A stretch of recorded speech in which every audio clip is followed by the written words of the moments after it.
Não será a história de uma vida, mas a de todas as nossas vidas.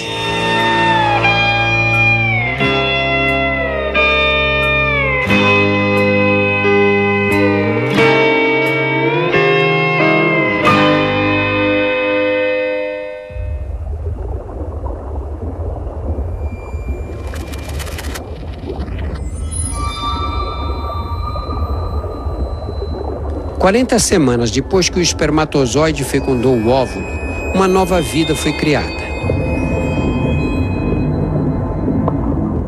Uma simples célula deu origem a um bebê completamente formado.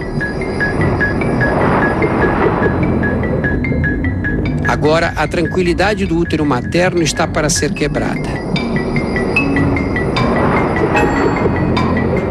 Estamos à beira do parto. Todos nós vivemos essa experiência, mas é impossível lembrar o que sentimos no momento em que nascemos. O que os cientistas sabem é que nosso organismo sofre uma descarga de adrenalina mais intensa do que a de um ataque cardíaco. Essa adrenalina nos ajuda a sobreviver. É ela que força nossos pulmões a respirar pela primeira vez. Pulmões ainda cheios de líquido amniótico. Nesse instante, corremos o risco de morrer afogados. Os músculos que precisamos contrair para respirar, de repente entram em espasmo. Nossos pulmões despertam para a vida e inspiramos pela primeira vez. É a respiração mais importante de nossas vidas. A primeira das 700 milhões que daremos antes da última.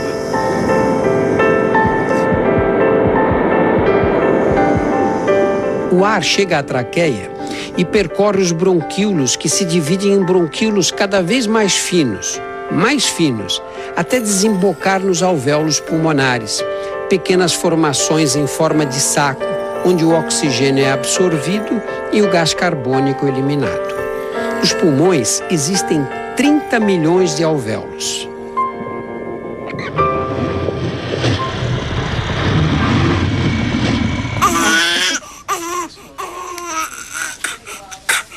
Agora, o cordão umbilical que nos unia ao corpo materno é cortado.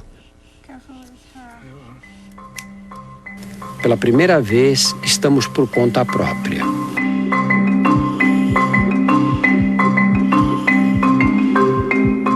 Os órgãos do recém-nascido precisam se adaptar ao mundo externo. É uma tarefa desafiadora e cheia de riscos.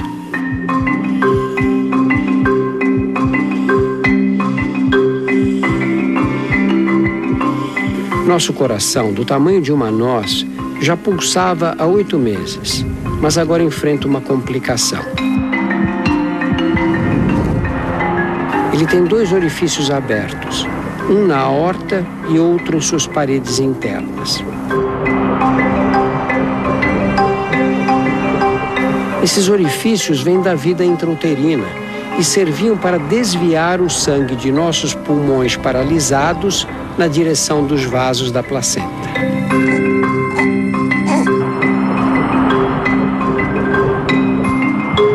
Mas agora que os pulmões funcionam, os 2 orifícios são fechados para sempre.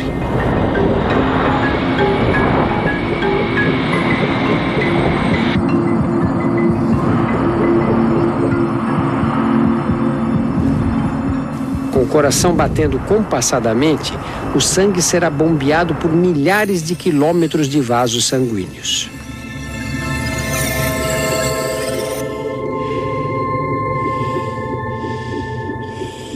O fígado realiza mais de 500 funções, da eliminação de toxinas à produção de calor. Os rins procuram manter o balanço entre o volume de água necessário para as células e a quantidade que deve ser eliminada na urina. O intestino está repleto de células mortas e de líquido amniótico digerido. É o mecônio.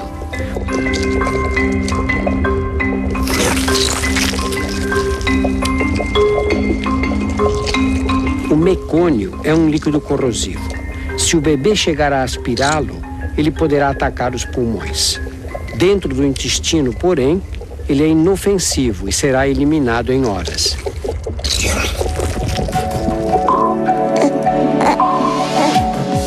Os primeiros goles de leite aceleram esse processo.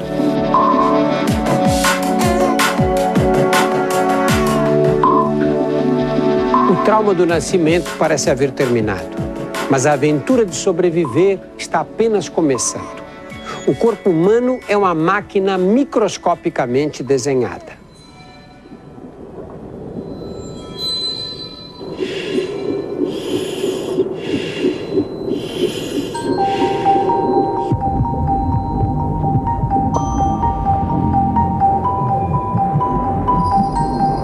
Nossos órgãos são formados por bilhões de células que trabalham em harmonia.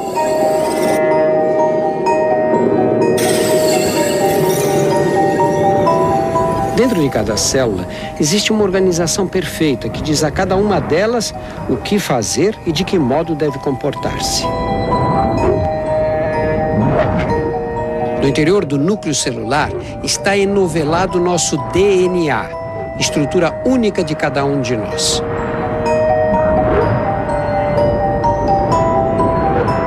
O DNA é a forma que molda o que somos. Nele estão contidas as instruções para criar cada pessoa. O DNA não determina apenas nossa aparência física, mas também estabelece os limites de duração de nossas vidas. Decide quando devemos crescer, desenvolver-nos, envelhecer e até a hora de nossa morte. Mas o DNA não é tudo. A vida sofre o impacto do ambiente e das pessoas com quem convivemos. Com alguns dias de vida, tudo o que fazemos é por instinto, até mamar. O leite materno fornece todos os nutrientes necessários. Bebemos meio litro por dia. Mas o leite é muito mais do que um superalimento. Ele nos protege de um perigo invisível. Em toda parte existem bactérias potencialmente mortais. A pele sofre ataque constante. Em nosso corpo existem 10 vezes mais bactérias do que células.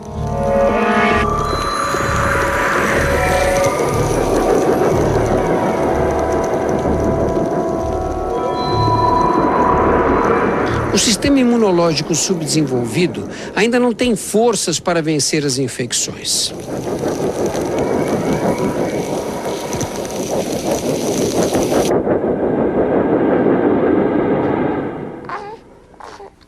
Uma obra-prima de estratégia natural, nossas mães nos passam anticorpos através do leite.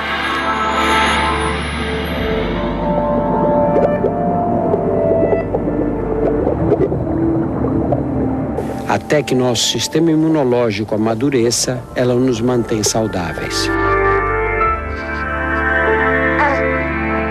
A amamentação cria laços tão profundos entre a mãe e o filho que servirão para guiá-lo ao longo da infância e até da vida adulta.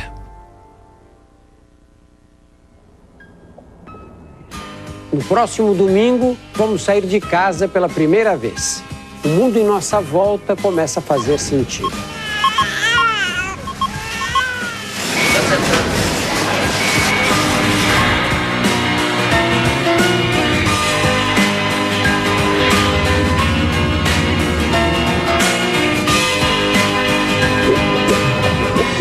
Pela primeira vez, uma câmera permite filmar em alta definição a chegada no estômago.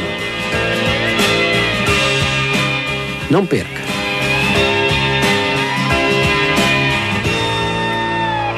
No programa de hoje vamos mostrar como se desenvolvem nossos 5 sentidos: olfato, audição, visão, tato e paladar.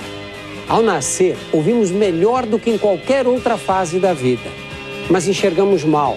O mundo está embaçado e sem cor.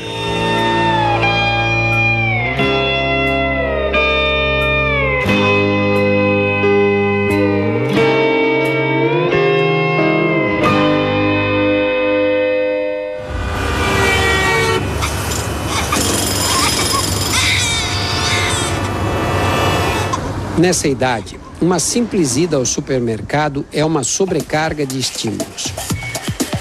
O ambiente é barulhento, cheio de luzes e de cheiros. No interior do nariz, os nervos olfativos recebem as correntes de ar que respiramos. Eles detectam as moléculas dos objetos que nos cercam e enviam um sinal elétrico para o cérebro. O cérebro interpreta esses sinais como cheiros e nos transmitem a sensação olfativa. O olfato é muito sensível. Aprendemos depressa a reconhecer odores e a identificar nossas mães com o nariz. O mundo em nossa volta é cheio de ruídos. Ondas sonoras fazem vibrar essa estrutura que você vê esbranquiçada. É a membrana do tímpano. As vibrações são transmitidas para dentro do ouvido, onde estão situados 3 ossos minúsculos: martelo, bigorna e estribo, os menores ossos do corpo humano. Cabem na ponta de um dedo e ficam do mesmo tamanho pelo resto da vida. Esses ossinhos amplificam as vibrações transmitidas pela membrana do tímpano. Amplificam 22 vezes o volume do som. As vibrações penetram uma estrutura em forma de caracol, situada no ouvido interno, a cóclea. O interior da cóclea é revestido por camadas de cílios muito delicados. Medem 200 vezes menos do que um fio de cabelo. Quando as ondas sonoras passam, eles vibram. Com o passar do tempo, sons mais intensos lesarão progressivamente os cílios. Mas nesta idade, eles funcionam perfeitamente. Nosso ouvido jamais será tão perfeito como agora. Sua visão é diferente. O mundo se apresenta embaçado e sem cores. Os olhos são tão imaturos que não conseguimos direcioná-los para o local desejado e o cristalino não é capaz de encontrar o foco.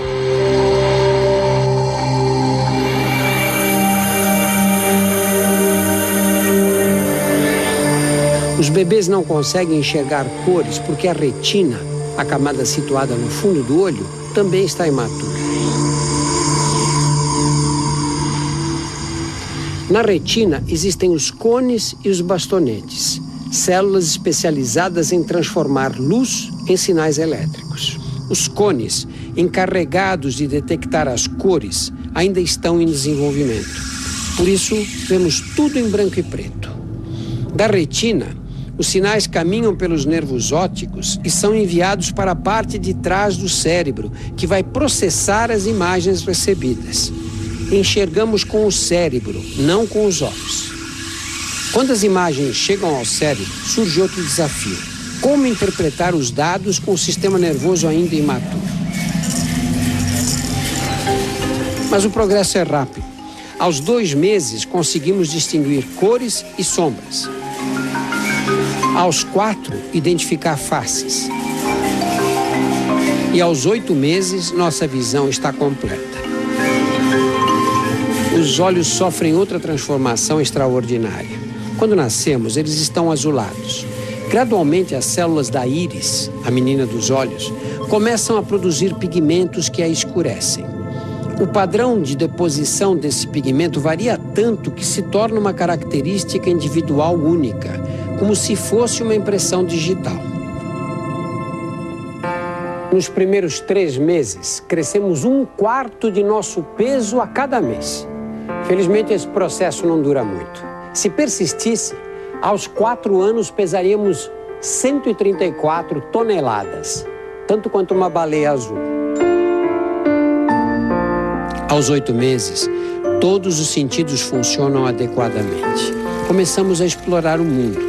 E o sentido mais usado é o tato. Quando tocamos um objeto, receptores localizados sob a pele enviam sinais elétricos através dos nervos sensitivos, que caminham pelos braços e medula espinhal até o cérebro.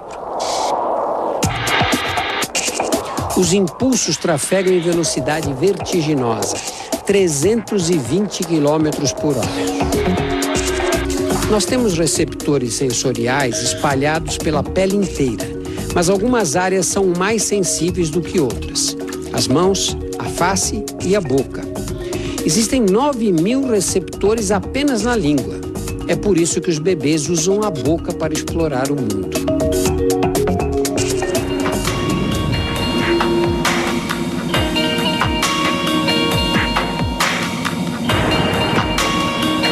A digestão começa na boca. Os dentes trituram os alimentos. Pequenas glândulas sob a língua produzem saliva para começar a digeri-los. A saliva também lubrifica os alimentos para facilitar o percurso de 12 horas que serão obrigados a fazer pelos 4 metros de intestino. Músculos que se contraem em ondas criam um movimento peristáltico que empurra o bolo alimentar para frente. As contrações são tão poderosas que conseguimos comer até de cabeça para baixo.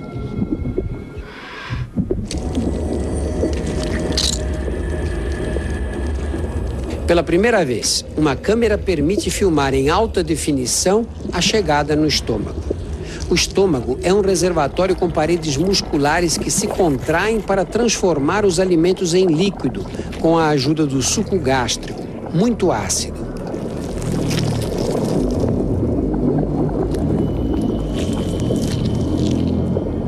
O ácido é tão corrosivo que as paredes internas do estômago precisam ser constantemente protegidas por uma camada de muco. Sem ele, surgem as úlceras. Cerca de 1 hora mais tarde, o estômago espreme a comida por uma passagem estreita, o piloro, que o separa do duodeno.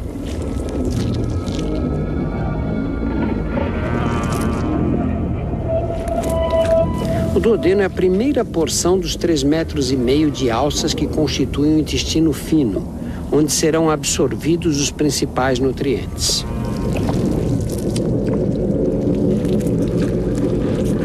O primeiro passo é dado pelo pâncreas, ao produzir um suco que neutraliza o ácido do estômago. A bile do fígado transforma as gorduras em gotas pequenas. O interior das paredes intestinais possui milhões de projeções microscópicas chamadas vilus, que aumentam a superfície do intestino, facilitando a absorção. Depois de mais 1h30, o intestino já absorveu a maior parte dos nutrientes.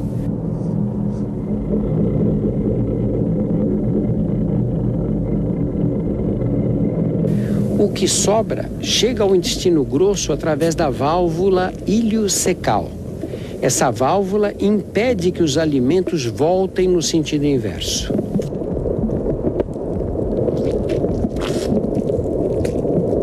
A principal função do intestino grosso é absorver água.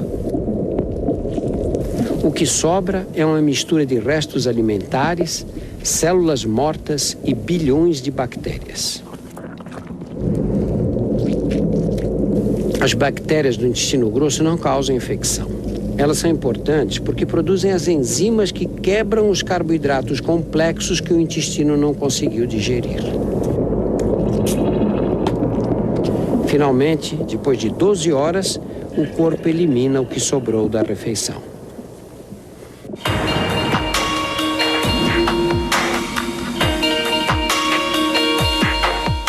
Ao nascer, nossos ossos são flexíveis como as cartilagens para facilitar a passagem pelo canal de parto. Depois do nascimento, células chamadas osteoblastos entram em ação para tornar os ossos mais resistentes. Com 1 ano, estamos prontos para andar. Para os primeiros passos não basta força, é preciso equilíbrio. E o segredo do equilíbrio está guardado dentro de nossos ouvidos. Na parte mais interna dos ouvidos, existe uma estrutura com 3 alças dispostas em 3 planos. Esses canais semicirculares são cheios de líquidos. Quando o líquido balança com o movimento, Os cílios da parte interna dos canais enviam dados para o cérebro identificar a posição espacial em que o corpo se encontra. Podemos andar. Agora não há mais limites para o que conseguimos fazer.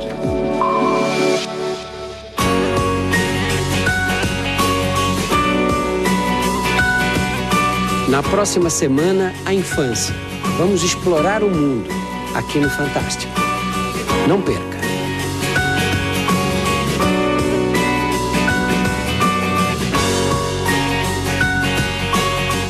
Nos primeiros programas desta série, mostramos a fragilidade dos bebês. Alguns mamíferos dão os primeiros passos assim que nascem. Nós levamos meses para enxergar direito e 1 ano ou mais para andar. Mas ao redor do primeiro aniversário, desenvolvemos a habilidade que nos distingue dos outros animais. Aprendemos a falar.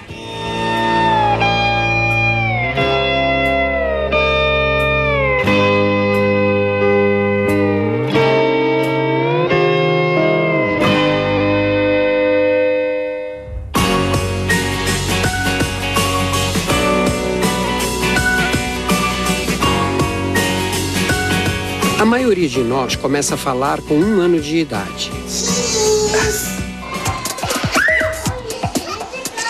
Aos 2 anos, já aprendemos 10 palavras novas por dia.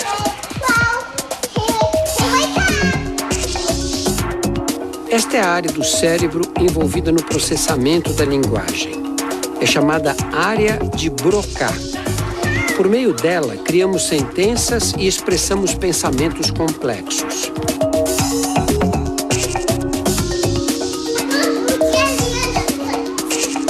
A linguagem é o que torna os humanos tão diferentes. Falando, podemos expressar nossas ideias. Podemos ensinar melhor os nossos filhos. À medida que nosso cérebro se desenvolve, ganhamos outras qualidades únicas de nossa espécie.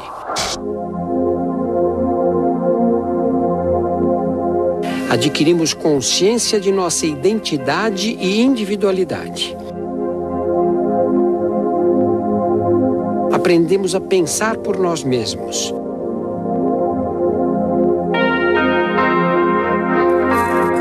E formamos memórias que nos acompanharão por toda a vida. Aos 5 anos de idade, estamos numa fase incomparável. Pouquíssimos mamíferos dedicam tanto tempo à preparação para a vida adulta.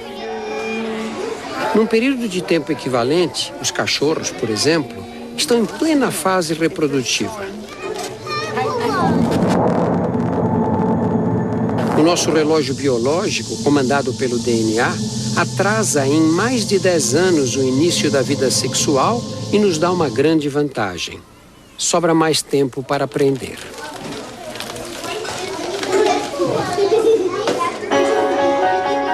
A infância humana é totalmente direcionada para o aprendizado. Nosso cérebro é uma estrutura com mais de 100 bilhões de células nervosas, chamadas neurônios. A energia trocada entre eles seria suficiente para manter uma lâmpada acesa o dia inteiro. Os neurônios se comunicam através de impulsos elétricos. Cada impulso é uma fração muito pequena de um pensamento e de uma memória. Quando ouvimos uma palavra nova, nossos ouvidos convertem o som em impulsos elétricos que serão enviados para o cérebro. Podemos aprender porque os neurônios estão constantemente se modificando, formando novas conexões.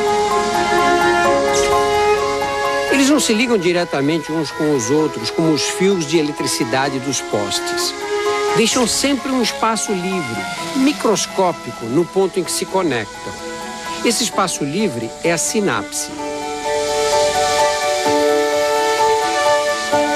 Para que o impulso elétrico não seja interrompido ao atravessar a sinapse, eles liberam substâncias químicas, os neurotransmissores. Aprender é criar novas conexões entre neurônios. Memorizar é reforçar essas conexões através da repetição. Quanto mais repetimos, mais inesquecível a memória se torna. Quando queremos lembrar de um acontecimento, somos obrigados a colocar em ação os mesmos neurônios que entraram em atividade quando se formou a memória desse fato.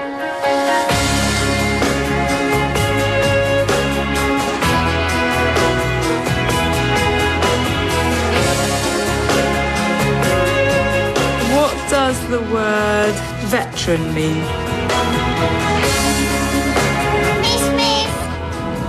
Aos 9 anos de idade, o cérebro cresce muito depressa e milhões de novas conexões são construídas o tempo todo.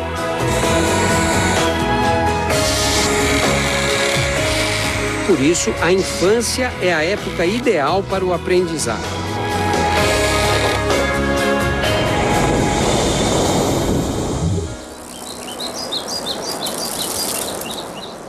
Não é só na sala de aula que as crianças aprendem. Aprender também é experimentar e se arriscar de vez em quando. Por isso as crianças vivem machucadas.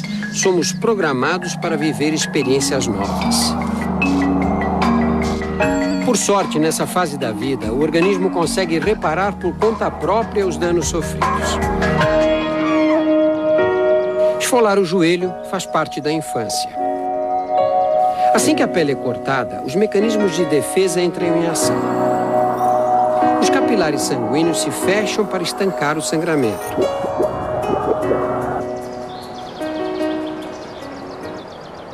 Ao mesmo tempo, as plaquetas, células existentes na circulação, migram para o local e formam uma placa viscosa que também ajuda na cicatrização. É o coágulo.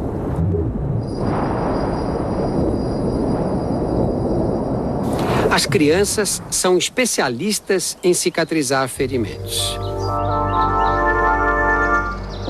Na infância, as células se multiplicam numa velocidade muito intensa. Elas trabalham para aumentar o número total de células do corpo e também para manter os tecidos sempre novos, fortes e cada vez maiores. O mesmo ocorre com as células que trabalham para curar os ferimentos.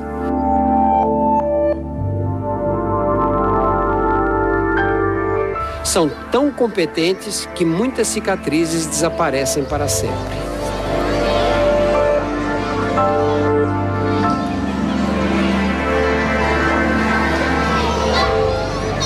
A infância é também o tempo de expandir horizontes.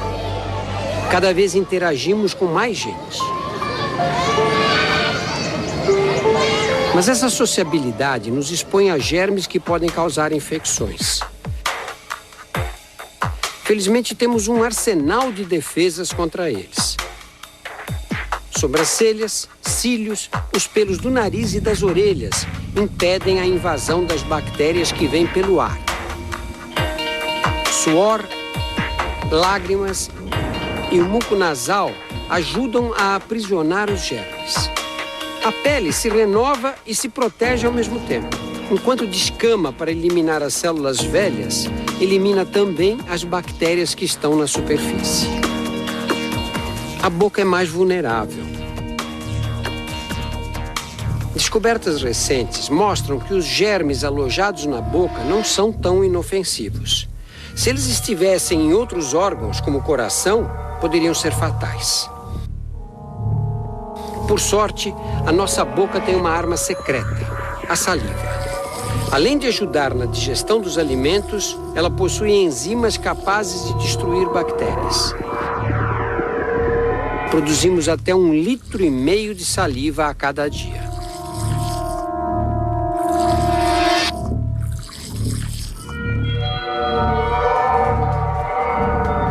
Quando um germe, como o vírus da catapora, quebra essas barreiras externas, o sistema imunológico precisa reagir depressa.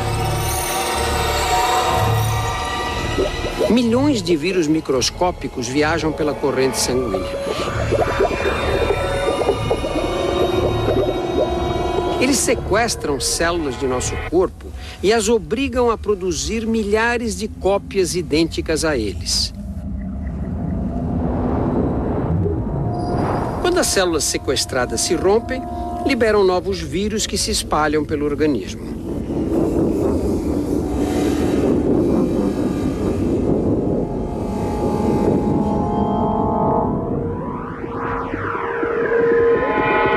As consequências do ataque são febre e lesões na pele.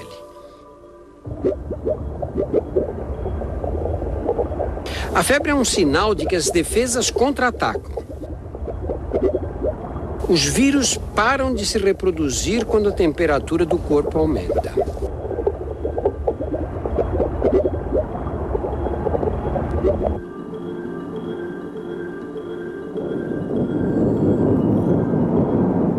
Quando o nosso sistema imunológico entra em ação, glóbulos brancos lançam proteínas tóxicas contra as células sequestradas pelo vírus. As células não resistem, mas os vírus existentes em seu interior também são destruídos.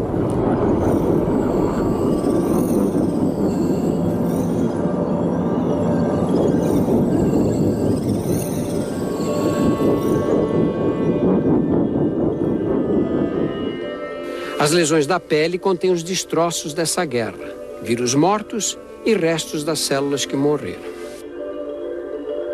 Pode ser desagradável, mas contrair algumas doenças infecciosas nessa fase da vida é vital para o desenvolvimento do sistema imunológico. O organismo cria anticorpos que serão de grande valia no futuro. Antes, sobrevivíamos às custas dos anticorpos que recebíamos passivamente através do leite de nossas mães. Agora somos capazes de fabricá-los por conta própria. Se entrarmos em contato com o mesmo germe pela segunda vez, os anticorpos atacarão imediatamente. Os glóbulos brancos destruirão os inimigos antes que eles proliferem. Por isso, a infância é a época ideal para a vacinação. Nas vacinas, usamos germes atenuados ou fragmentos deles.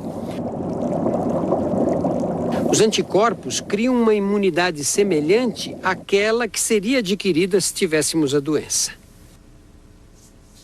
Ficamos protegidos. Aos 11 anos, a infância está perto do fim. Estamos prestes a sofrer uma das maiores mudanças de nossas vidas. No próximo domingo, entraremos na adolescência, aqui no Fantástico. Não perca! Ao redor dos 11 anos, a infância se aproxima do fim. O corpo se prepara para transformações radicais. Mudará mais rapidamente do que em qualquer outra fase. Vai ficando para trás a ingenuidade infantil. Estamos à beira da vida adulta.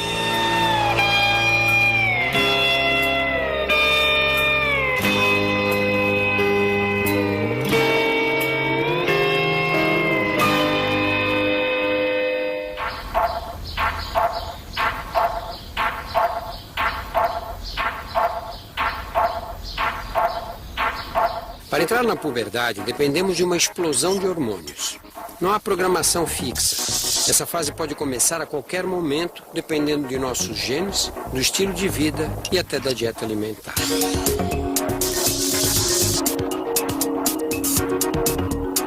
Mas uma coisa é certa. Para todos nós, meninos e meninas, a puberdade começa no cérebro.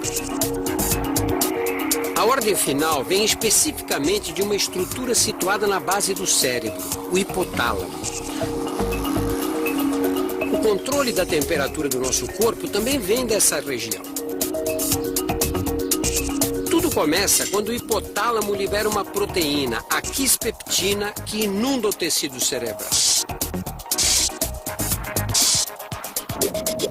A quispeptina dispara a produção de uma cascata de hormônios em outras partes do corpo.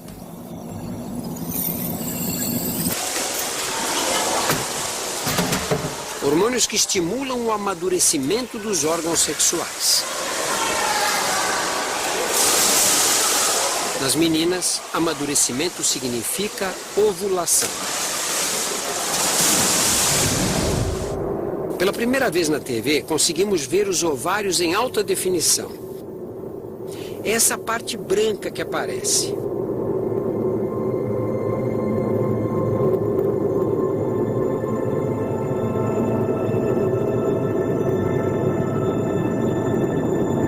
Observe que no interior do ovário há uma bolha com um líquido. É o folículo.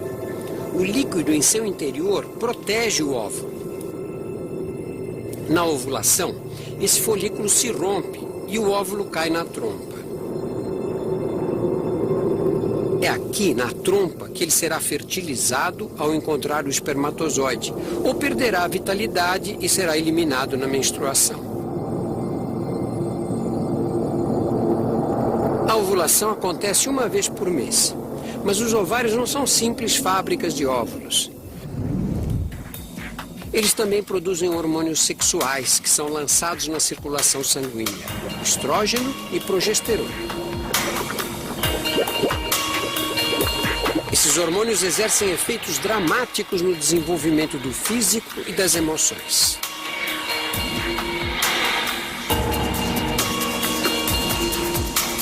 Meninas e meninos vivem uma experiência de crescimento acelerado.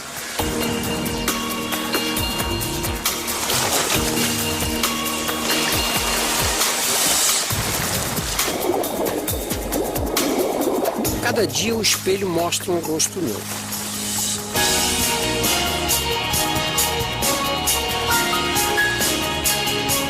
E todo o corpo muda mais rápido do que podemos perceber. Meninas se tornam mulheres, meninos viram homens.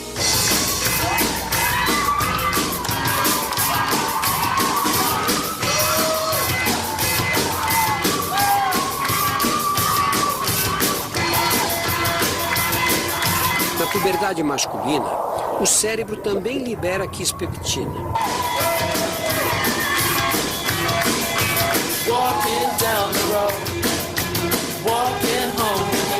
O fluxo de hormônios causado por ela estimula os testículos para produzir esperma. E testosterona, muita, 10 vezes mais do que antes.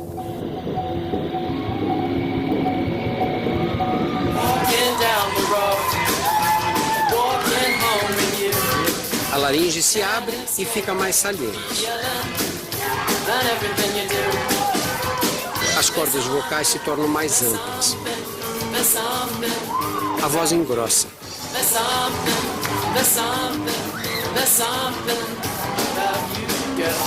Os pelos crescem.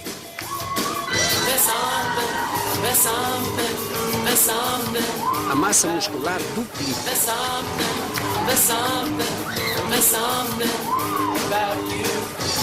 Essas são as transformações que podemos ver e ouvir, mas por dentro também estamos em plena mudança. No cérebro, os neurônios formam milhões de novas conexões. O humor e o caráter mudam. Somos tomados por novas emoções. E de repente, uma emoção se sobrepõe a todas as outras. Pela primeira vez, o sexo oposto nos atrai. Por fora e por dentro, nosso corpo é tomado por sensações inesperadas. O coração bate mais forte. A pressão arterial aumenta.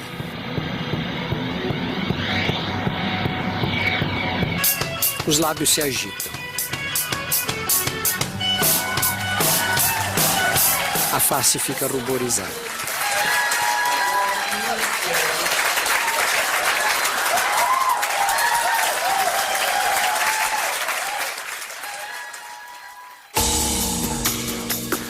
Acontece o primeiro beijo. É um marco em nossas vidas.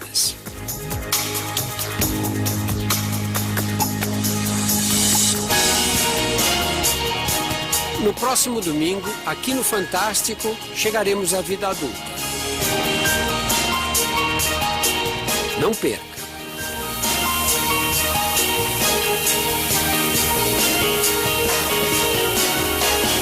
Nos anteriores, mostramos a viagem do corpo humano do nascimento às grandes transformações da puberdade.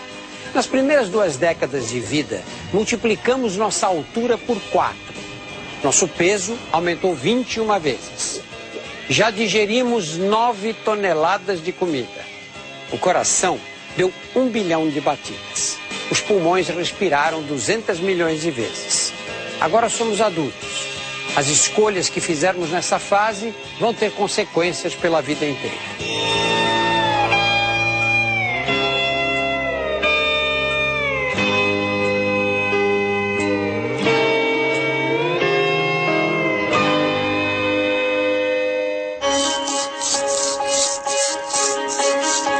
Aos 20 anos já atingimos a estatura máxima, mas jamais deixaremos de nos modificar.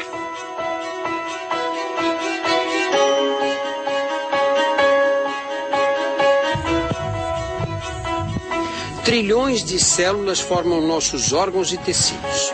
Com o passar do tempo, elas ficam lesadas ou envelhecem. Todos os dias, novas células crescem e se dividem para substituir as antigas. Órgãos inteiros são renovados. Praticamente a cada 2 anos, renovamos o corpo inteiro. Alguns tecidos são renovados ainda mais depressa. É por isso que precisamos vir aqui. Os cabelos são feitos de células da pele modificadas. Cada fio é formado num folículo que fica dentro da pele.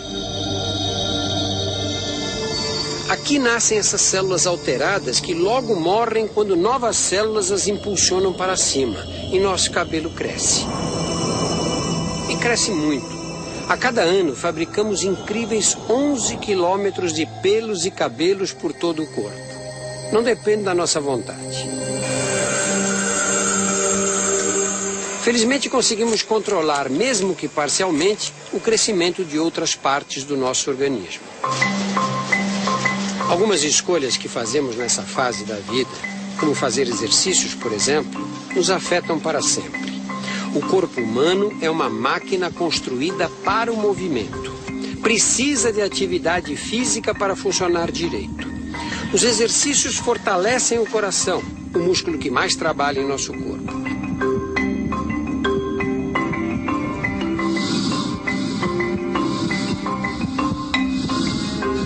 As contrações bombeiam mais sangue.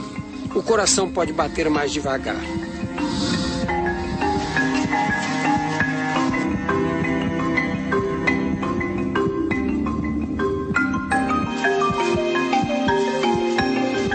Nossos pulmões, cheios de alvéolos para absorver oxigênio e eliminar gás carbônico, também se beneficiam.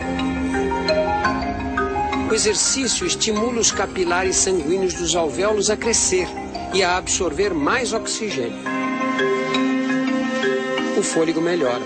Podemos inspirar mais ar. Os pulmões se expandem. A superfície pulmonar é enorme. Se pudéssemos esticar completamente os 2 pulmões, eles cobririam uma quadra de tênis. O esqueleto também ganha com atividade física. Os exercícios exercem pressão sobre os ossos. Esse esforço estimula a renovação. Células chamadas osteoclastos eliminam o tecido ósseo que ficou velho. Outras células, os osteoblastos, reconstroem o osso perdido.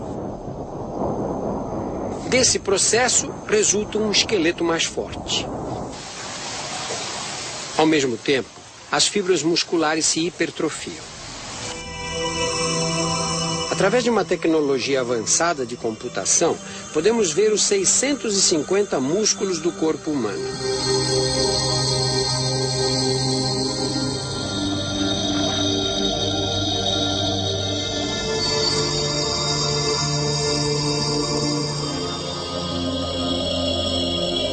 Eles representam 1/3 do peso total de um adulto.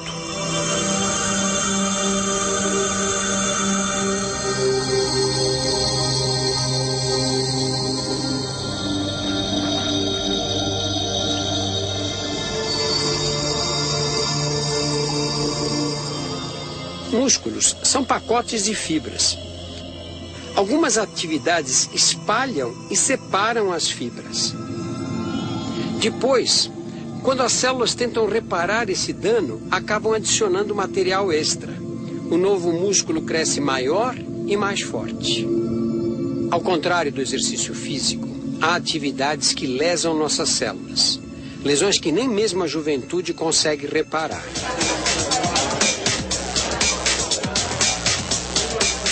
Festas fazem parte da vida aos 20 anos.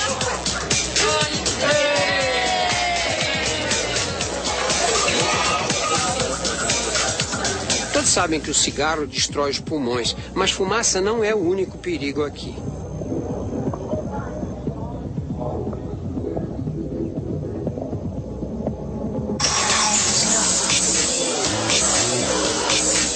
Desde que nascemos, a audição é prejudicada pelos ruídos mais intensos.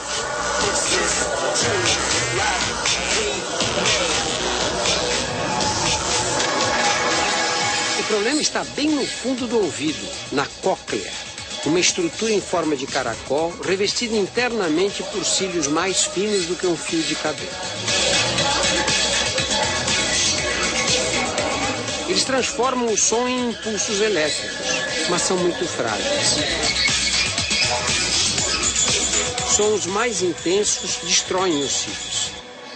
E eles nunca mais serão substituídos. Os cílios que vibram com os sons de alta frequência são os mais afetados. Sem perceber, vamos perdendo a audição lentamente. Bebida alcoólica em excesso é um problema para a nossa saúde. Bastam alguns drinks para o coração bater mais rápido e a pressão arterial subir. Ficamos mais relaxados e faladores. Perdemos a inibição e a coordenação motora mais delicada.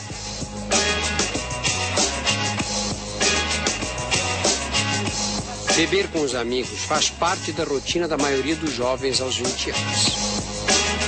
Isso é importante para a nossa formação social, mas ficamos vulneráveis a um veneno para o nosso corpo.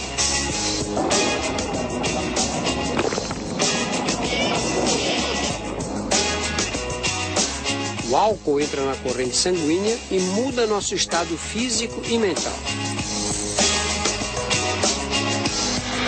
Quanto mais bebemos, mais neurônios são afetados.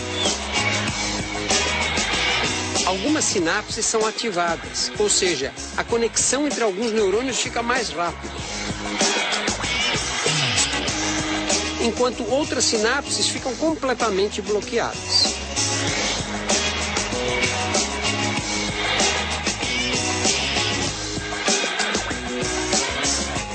O álcool também engana os neurônios. Faz o cérebro pensar que estamos inundados de água.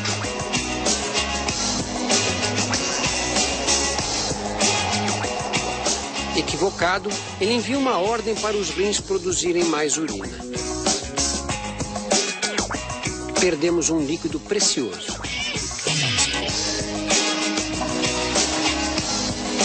Sem perceber, ficamos desidratados.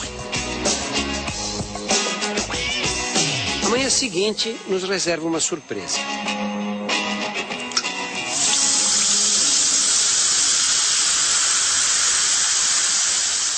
Acabada a festa, é o fígado que precisa pôr ordem na casa. O fígado é o centro de controle químico do corpo. Realiza mais de 500 funções. Uma delas é a de eliminar as substâncias tóxicas ingeridas durante a bebedeira. Esse processo de desintoxicação exige água, bastante água. Para o fígado, não importa de onde ela venha. Como 75% do cérebro é composto de água, Quando o fígado precisa dela, é o cérebro que sofre. Surge a dor de cabeça característica da ressaca. O melhor remédio para curá-la é beber água, muita água.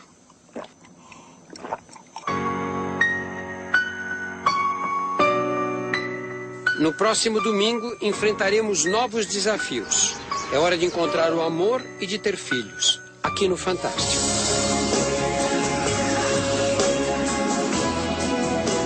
Não perca.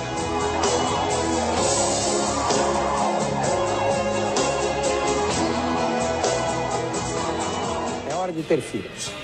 Podemos pensar que a atração sexual seja um fenômeno físico ou social, mas boa parte dela depende da biologia. Usamos os olhos para escolher nossos parceiros, mas o olhar não é tudo. A atração depende do olfato.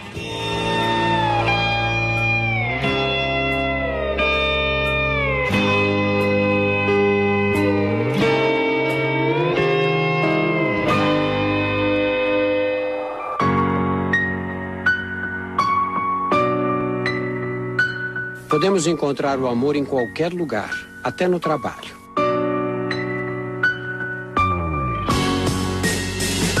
De repente, alguém nos parece muito mais interessante do que os outros.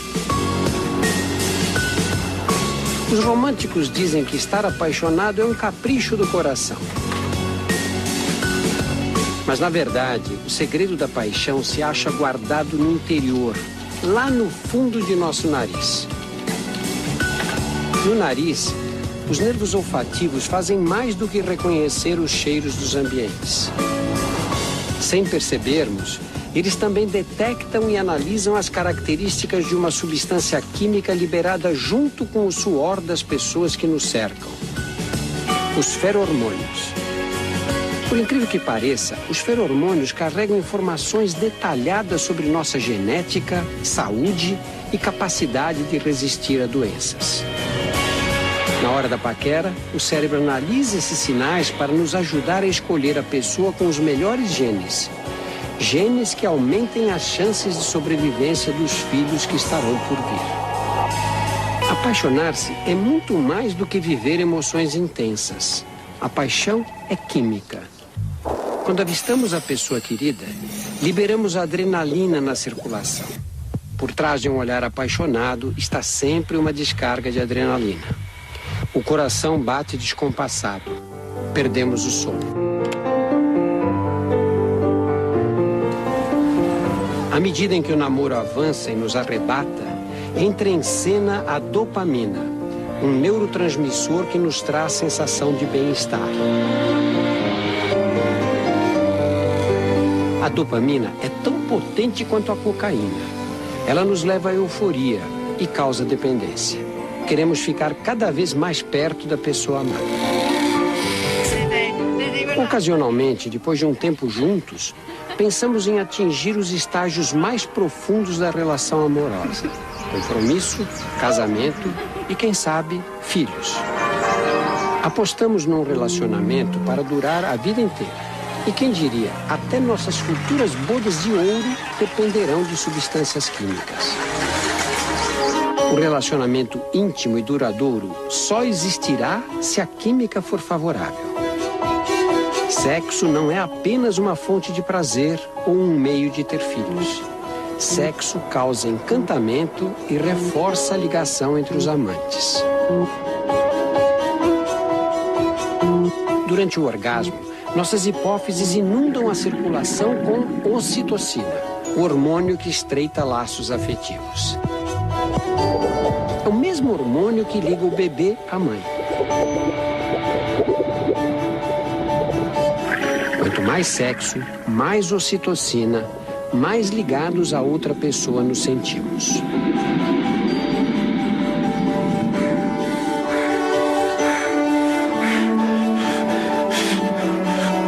Alguns antropólogos acreditam que a ocitocina é a grande responsável por manter pais e mães unidos enquanto criam os filhos. União importante para garantir a sobrevivência das crianças. Sem ela, talvez a espécie humana não teria chegado aos dias atuais. Em nossa viagem fantástica chega um dos momentos mais incríveis em nossas vidas: a hora de ter filhos.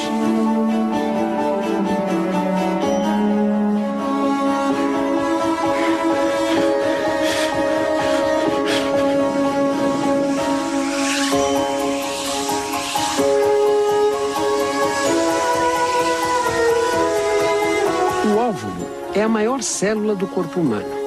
Todo mês a jornada se repete. Ele amadurece e é expulso do ovário. Normalmente, o óvulo morre e é eliminado do corpo durante a menstruação. Mas este terá outro destino: dar origem a um bebê.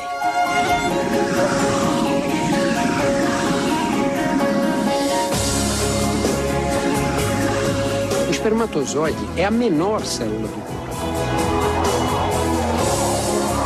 300 milhões de espermatozoides invadem a vagina durante a ejaculação.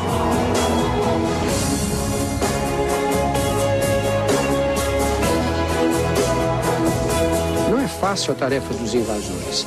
Eles precisam sobreviver às condições hostis da vagina, porque as secreções vaginais são ácidas para prevenir infecções por bactérias.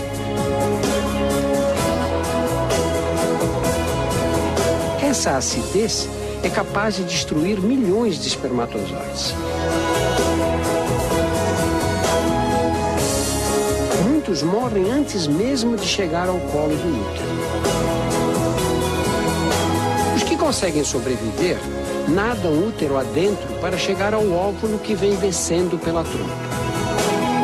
Contrações musculares muito delicadas no interior das trompas ajudam os espermatozoides a percorrer o caminho. Dos 300 milhões, somente algumas centenas chegarão perto do alvo final. E apenas um fertilizará o óvulo.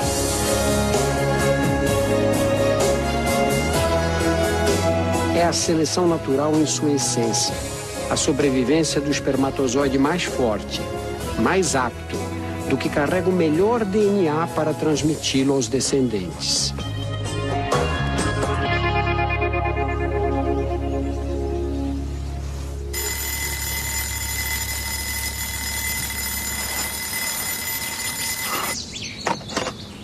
Por fora, o corpo feminino não dá nenhum sinal do que acaba de acontecer. Sem sabermos, um novo capítulo de nossas vidas está sendo escrito.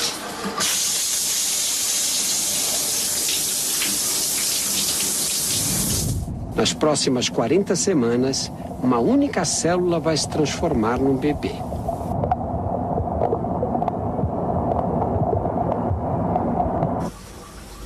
Para muitas mulheres, o primeiro sinal de gravidez acontece no banheiro. Ninguém sabe por que surgem as náuseas. Uma hipótese é a de que protegeriam o embrião de toxinas presentes nos alimentos ingeridos pela mãe. Essas toxinas podem ser inimigas numa fase crítica do desenvolvimento embrionário. Outros dizem que o enjoo seria um efeito colateral do sistema imunológico da mãe, que tenta combater o corpo estranho que cresce em seu útero.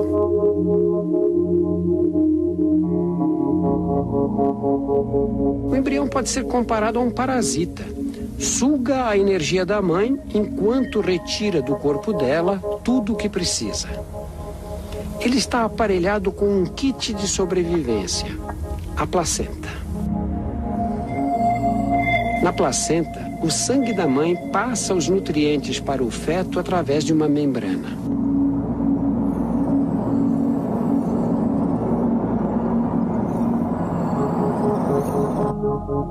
Graças a essa nutrição constante, o bebê cresce mais de 850 gramas em 10 semanas. E o útero aumenta mais de 1000 vezes o tamanho original para dar conta do desafio de abrigar o feto.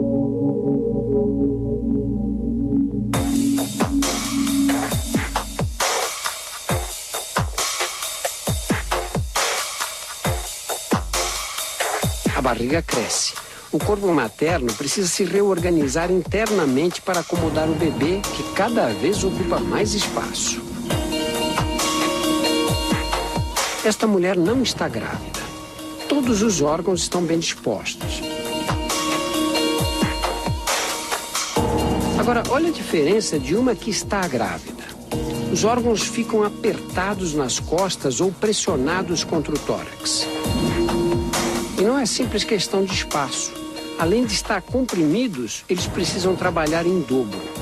Os pulmões e o coração são exigidos como nunca. Para abrir mais espaço, os músculos e os ligamentos da coluna ficam relaxados e se curvam.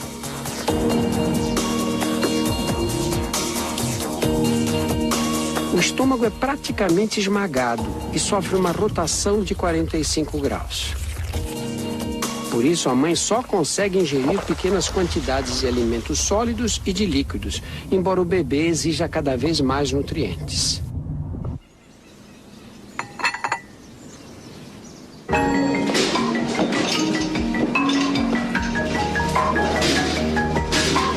Finalmente, depois de 9 meses, chegou a hora.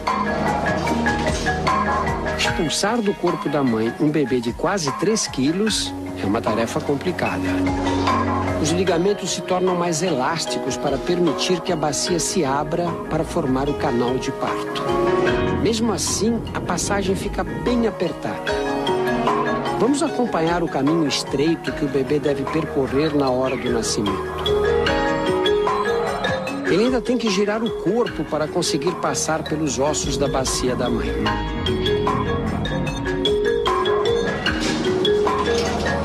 Às vezes esse caminho é estreito demais e a única opção para um parto seguro é a cesariana.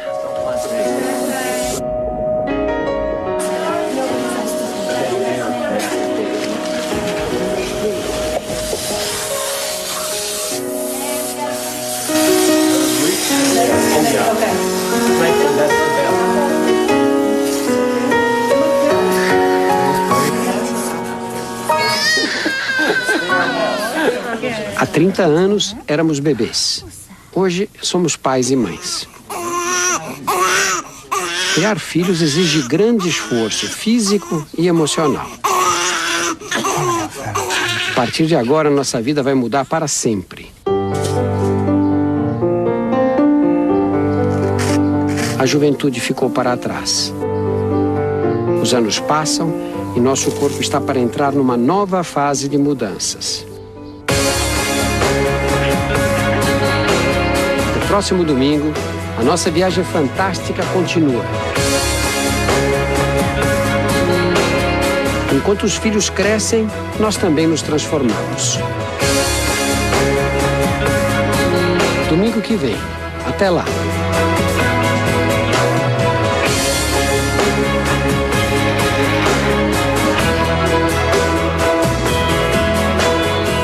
Nossas vidas jamais serão como antes. Perdemos o direito à irresponsabilidade da adolescência. À medida que nossos filhos crescem, surgem as alterações que nos levarão aos 40 anos de idade. Fazem que já vivemos a metade de nossas vidas.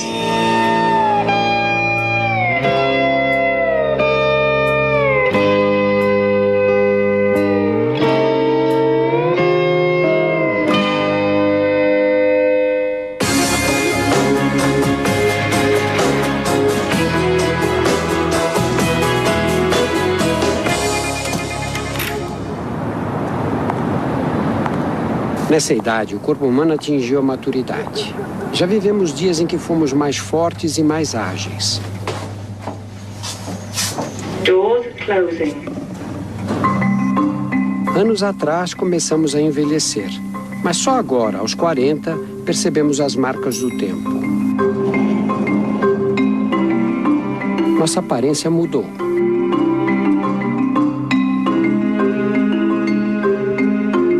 O efeito cumulativo do sol é responsável pelos primeiros sinais. Aparecem as rugas.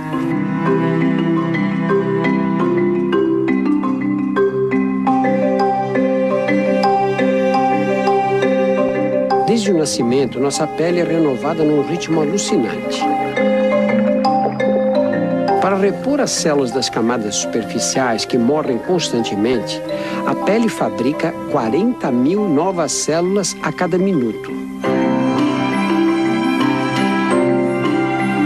Aos 45 anos, já foram eliminados 180 quilos de células mortas.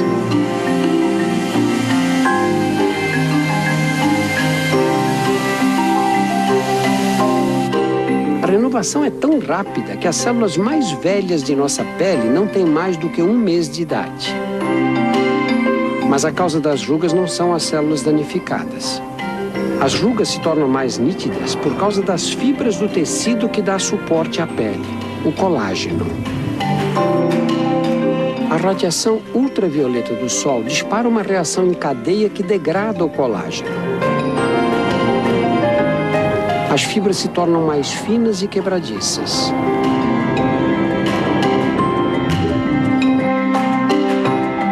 A pele perde a elasticidade, fica flácida. As rugas são inevitáveis.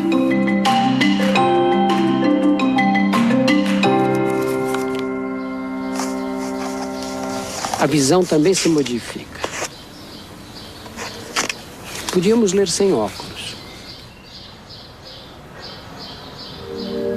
O cristalino, a lente de nossos olhos, é formado por células que não se renovam, assim como as células do coração e algumas do cérebro.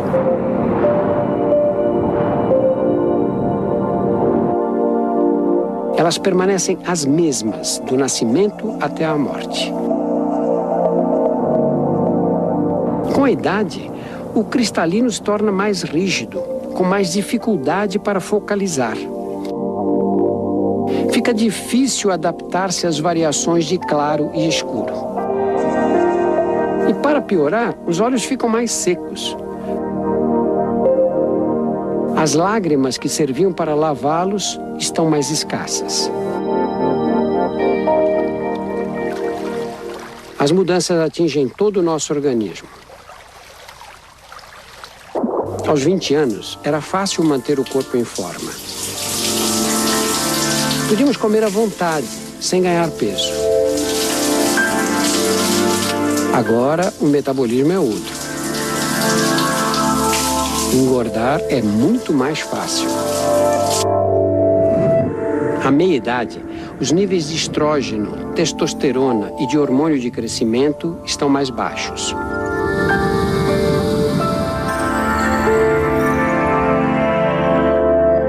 Como consequência, perdemos massa muscular.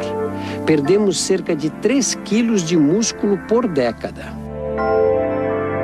Com menos músculos, queimamos menos calorias. O organismo fica mais econômico.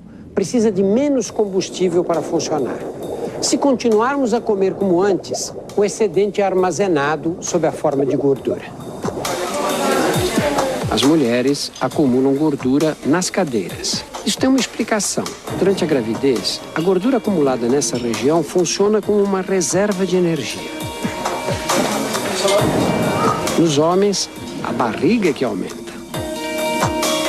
Para nossos ancestrais, o peso extra na cintura era uma reserva útil que ajudava durante as longas caçadas. A capacidade de metabolizar gorduras diminui com a idade.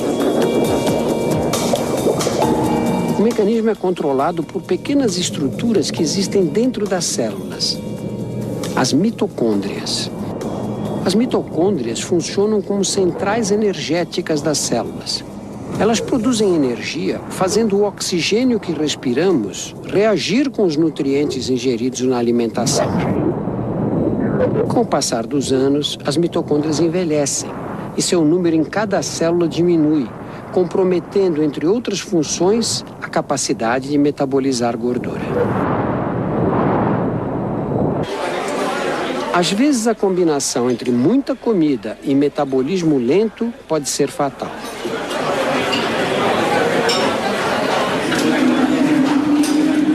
O abdômen avantajado é mais do que um problema estético. A gordura que se vê por fora reflete o acúmulo nos espaços entre os órgãos internos. E a gordura pode invadir cada espaço livre dentro do corpo. Pela primeira vez, uma câmera consegue mostrar em alta definição a extensão dos depósitos de gordura no interior da cavidade abdominal. Tudo que você vê em amarelo é gordura. Aqui o intestino está quase todo encoberto. A gordura não se deposita apenas nas cavidades internas. Ela o faz também e mais perigosamente no interior das artérias. Esses depósitos diminuem o diâmetro dos vasos sanguíneos e dificultam a passagem do sangue. O coração precisa bombear com mais pressão para vencer a resistência.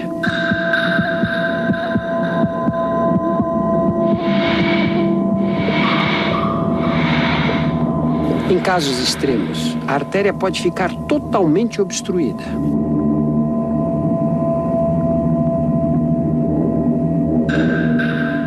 Quando isso acontece com as coronárias que irrigam o coração, o músculo cardíaco privado de oxigênio entra em espasmo.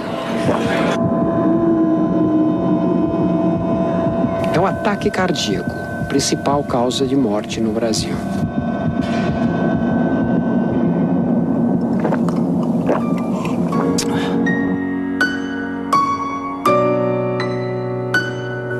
Quando atingimos os 50 anos, nosso metabolismo está mais lento, mas o estilo de vida não. Vivemos atolados de obrigações familiares, compromissos sociais e trabalho. Essa pressão cria condições para a instalação do estresse.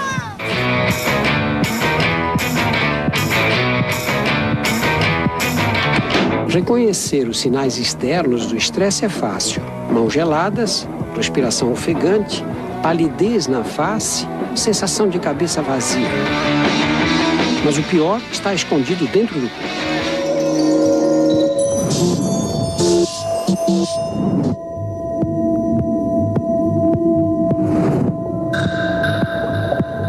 As glândulas suprarrenais jogam adrenalina e cortisol na corrente sanguínea.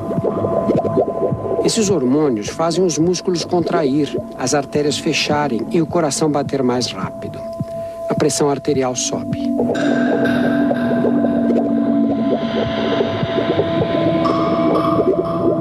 Somos tomados pelo reflexo de fugir ou lutar. O mesmo que nossos antepassados desenvolveram para enfrentar as feras. Mas a diferença deles, nossos predadores estão sempre por perto. A conta a pagar. O trânsito parado, o filho que anda em más companhias. Não há escapatória. O corpo tem que aguentar as consequências. O estresse danifica e apressa o envelhecimento dos vasos sanguíneos.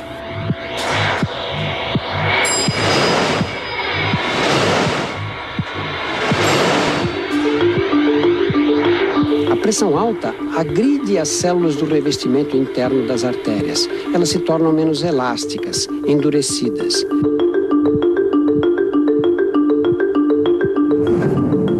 Principalmente a maior de todas elas, a aorta.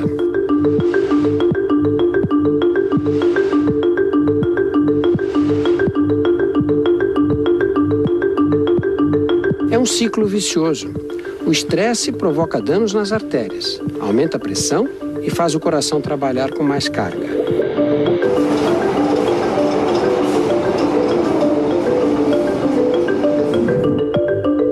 Quanto mais endurecidas ficam as artérias, mais difícil lidar com os efeitos do estresse.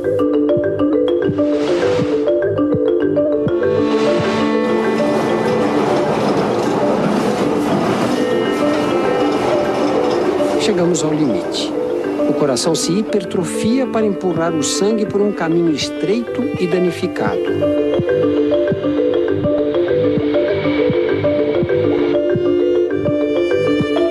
A pressão alta pode romper artérias mais frágeis. Quando a ruptura ocorre em uma artéria do cérebro, acontece um acidente vascular, popularmente conhecido como derrame cerebral. Para as mulheres, essa fase da vida reserva um outro desafio, a menopausa. Os ovários ficam sem óvulos e as menstruações desaparecem. A produção de hormônios sexuais, estrógeno e progesterona, cai. O corpo feminino vive o fim da idade reprodutiva. A falta de hormônios altera as regiões do cérebro envolvidas no humor, na disposição e no controle do sono. O hipotálamo, área que coordena o controle da temperatura do corpo, também é afetado. O rosto fica afogueado, surgem ondas de calor acompanhadas de suor e arrepios de frio. Os ossos e os músculos se ressentem da falta de hormônios e enfraquecem.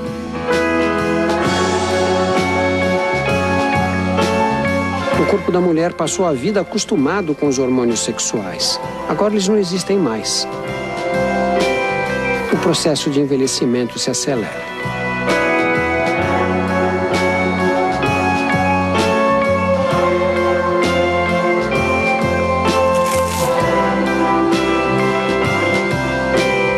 Enquanto os filhos saem de casa e nós nos aposentamos, nosso corpo entra em mais uma fase de mudanças.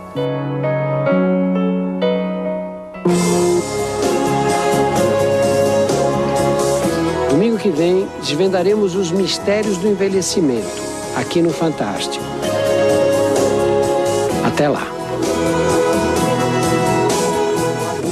E tiveram filhos. O nascimento de um neto é evidência de que não somos mais necessários para a perpetuação de nossos genes. Desse momento em diante, a vida seguirá em frente, estejamos ou não por perto.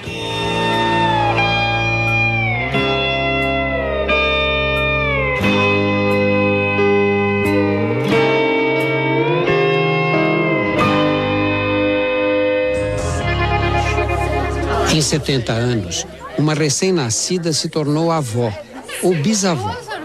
Quando nos aposentamos, a vida corre mais devagar. Nossos movimentos também estão mais lentos. Os sinais externos da idade ficam mais evidentes. E nossos sentidos menos sensíveis. Desde o nascimento, começamos a perder os cílios responsáveis pela captação dos sons no interior do ouvido. Nessa idade, já temos dificuldade para escutar os sons de alta frequência. Devagar, com o tempo, perderemos até os que captam frequências baixas. Os ossículos que transmitem as ondas sonoras da membrana do tímpano para dentro do ouvido endurecem. Fica difícil ouvir o que os outros falam. A visão também piora. A vida inteira exposto aos raios de sol, o cristalino, a lente dos olhos, perde a elasticidade e escurece. Pode até mudar a cor dos olhos.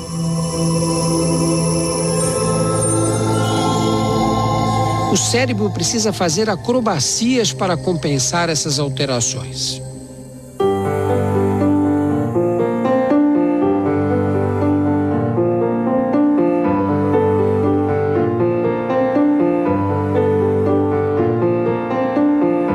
O esqueleto reflete bem o desgaste de muitos anos.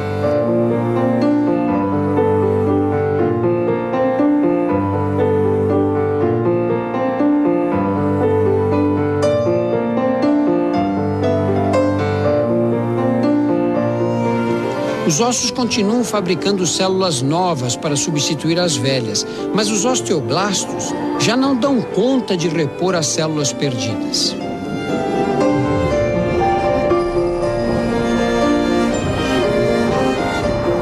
A perda constante de massa óssea torna os ossos quebradiços. É a osteoporose, um perigo permanente.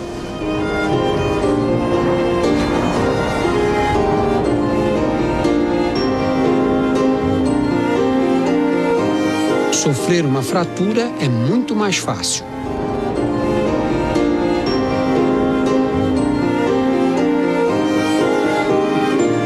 Isso acontece com ambos os sexos, mas as alterações hormonais da menopausa aceleram o processo nas mulheres.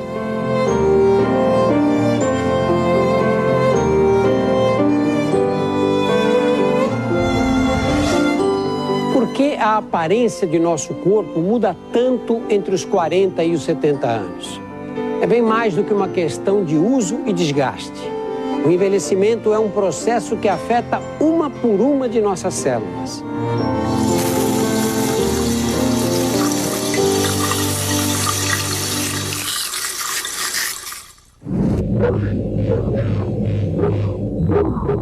A cada dia, bilhões de nossas células se dividem em duas.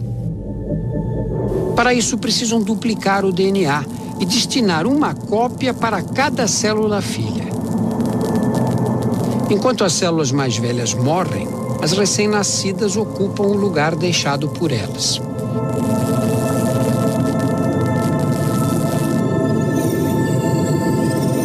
O problema é que o mecanismo de divisão celular é sujeito a pequenos erros. Quando o DNA é copiado, as imperfeições contidas nele também são duplicadas. Cada um desses erros é transmitido às células filhas, às células netas e assim sucessivamente para todas as descendentes. É como nas fotografias: cópias de cópias perdem a nitidez.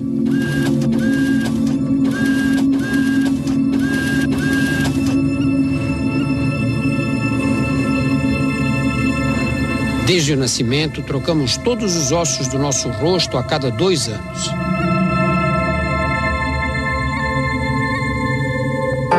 Aos 70 anos, nossa face é a 35ª cópia da que tínhamos ao nascer. A cada cópia, as imperfeições se tornam mais aparentes. É por isso que parecemos tão diferentes quando estamos mais velhos.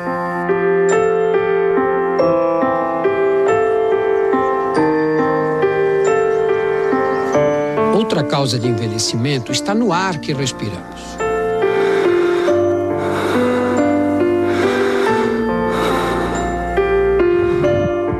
Sem oxigênio não podemos sobreviver, mas ele nos corrói lentamente.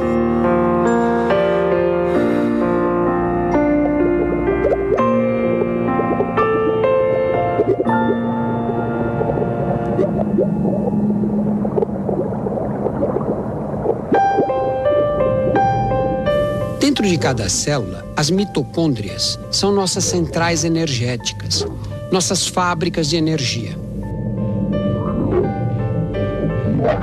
Elas combinam o oxigênio com os nutrientes para produzir a energia necessária ao funcionamento do organismo.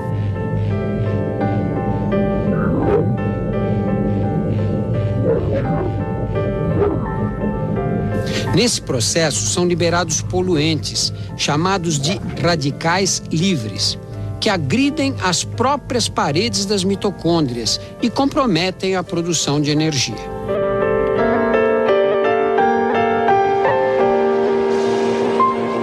Como consequência, não conseguimos mais repor as células necessárias, nem corrigir os defeitos ocorridos em seu DNA.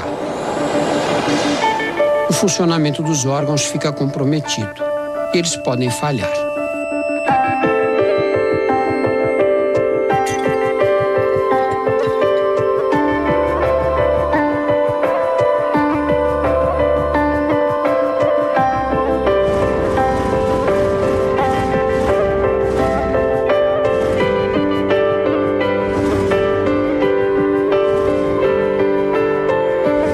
A morte, como a vida, é um processo construído no interior de nossas células.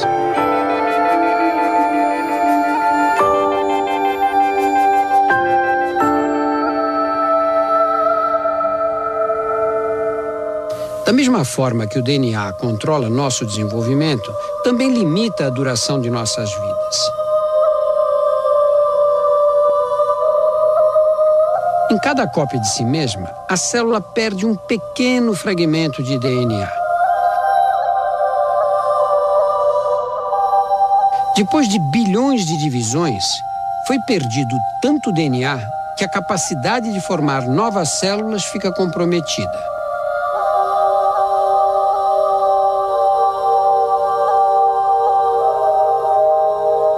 A morte não é um acontecimento instantâneo. É um processo através do qual os órgãos pouco a pouco entram em falência. Ao dar as últimas batidas, o coração espalha pelo corpo hormônios que aliviam a dor, as endorfinas.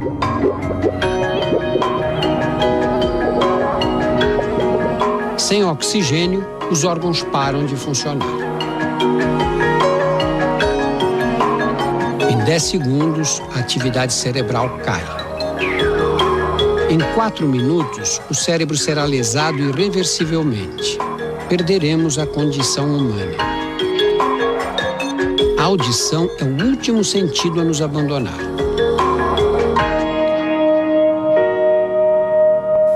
Mas algumas células permanecem vivas até mesmo depois da morte. As da pele ainda se dividem por 24 horas. E são necessárias 37 horas para que o último neurônio encerre sua atividade.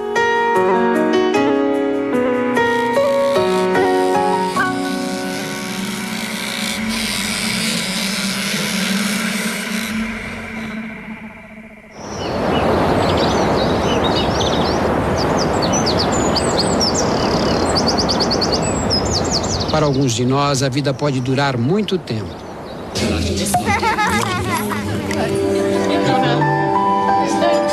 Quem nasce hoje tem expectativa de viver 80 anos ou mais.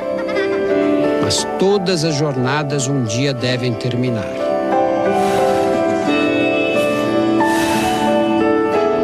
Depois de nossa morte, nossos filhos e netos carregarão nossos genes no interior de suas células e vão transmiti-los para seus descendentes. Nossa vida continuará dentro deles. As memórias que deixamos também. Nossa viagem fantástica chegou ao fim.